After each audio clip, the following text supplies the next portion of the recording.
Halo Sobat IndiHome, gimana nih kabar kalian? Jadi di episode kali ini kita akan mereview buku.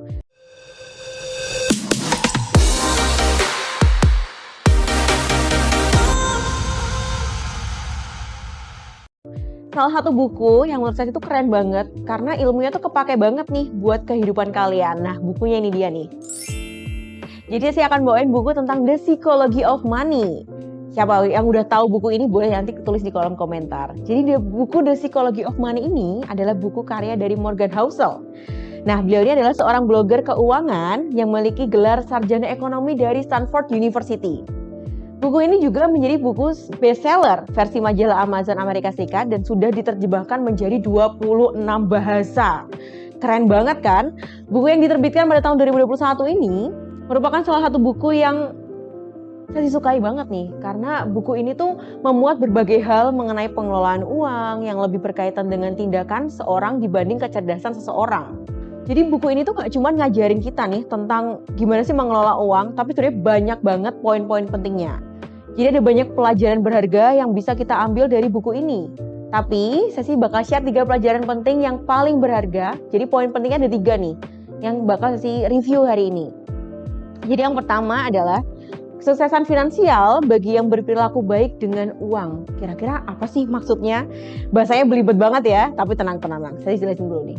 Nah, bisa disimpulkan bahwa kekayaan bukanlah masalah privilege yang selama ini diyakini oleh banyak orang. Pendidikan yang tinggi serta kedudukan yang bagus memang dapat menjadi faktor seseorang memperoleh kebebasan finansial. Namun, itu hanya salah satu faktor kecil aja. Yang memegang peranan penting sebenarnya adalah perilaku kita sendiri nih terhadap uang.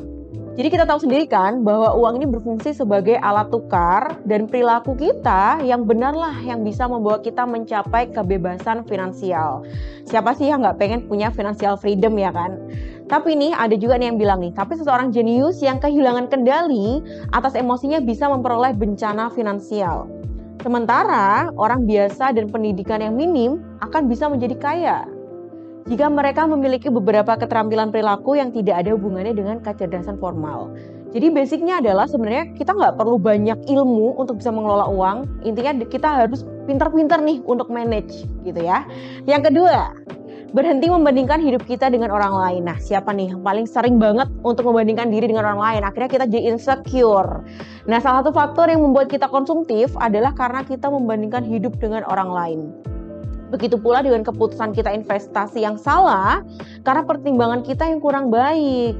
Jika kita telaah dan sadari kembali, sebenarnya tidak ada alasan untuk kita mempertaruhkan apa yang kita punya untuk sesuatu yang tidak kita miliki dan tidak kita butuhkan. Catat nih ya, membandingkan diri kita dengan orang lain seringkali menjadi biang keladinya.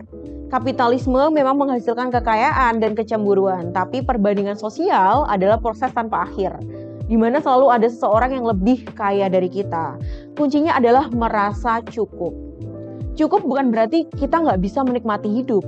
Cukup berarti kita tahu kapan harus menghindari melakukan sesuatu yang akan kita sesali.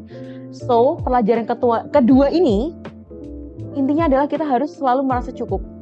Nah, dari situlah nanti teman-teman bakal sadarin sendiri nih hikmah dari merasa cukup. Dan yang terakhir, jangan lupa untuk terus mengelola waktu. Kadang kita nggak sadar sebenarnya diri kita sama orang lain tuh sama-sama punya waktu 24 jam. Kita punya waktu yang sama. Di dalam 24 jam ini, kita mempunyai kesempatan untuk menghasilkan sesuatu yang bisa menambah atau mengurangi value di dalam hidup kita. Baik itu dalam bentuk finansial ataupun non-finansial. Bagaimana kita mengelola waktu juga tergantung kepada kondisi psikologis kita sendiri nih. Orang yang bahagia mempunyai kecenderungan untuk dapat mengontrol waktu dan energinya dengan baik. Hal ini nantinya akan tercermin pada bagaimana dia mengambil keputusan finansial, termasuk keputusan berinvestasi. Jadi gimana nih? Kira-kira kalian udah bahagia belum nih sampai sekarang? Dan pasti buku ini menarik banget kan ya. Nah, dari buku ini juga nggak cuma ada 3 poin penting, tapi ada satu quotes yang menurut saya sih bagus banget gitu ya. Di buku ini juga disampaikan bahwa uang bisa menghadirkan kesejahteraan, tapi di sisi lain juga bisa menghadirkan kesengsaraan. So, jangan terlalu tergila-gila dengan uang karena yang bisa mengontrol uang supaya tidak sengsara ya cuma diri kita sendiri. siapa lagi gitu kan. Nah ini dia nih sob, jadi 3 poin penting yang mungkin akan kalian dapetin dari buku The Psychology of Money. Tapi mungkin buat kalian yang masih penasaran dan juga mungkin masih pengen belajar banyak nih kira-kira gimana sih cara kita untuk manage uang, kita mengelola uang, atau mungkin pengen tahu lebih lengkapnya nih tentang buku ini, kalian wajib banget baca buku yang satu ini. Jadi silahkan teman-teman boleh buat cari referensi bukunya The Psychology of Money, karena menurut saya sendiri buku ini buku yang bagus. Di dalamnya juga banyak menyimpan ilmu penting yang gak kalah penting juga nih buat jadi bekal kehidupan kalian. Jangan lupa untuk terus simak nih ya YouTube Indihome Jateng DIY. Semoga review buku kali ini bisa bermanfaat nih buat kalian semua. Dan jangan lupa untuk like, komen, dan subscribe. Sampai jumpa!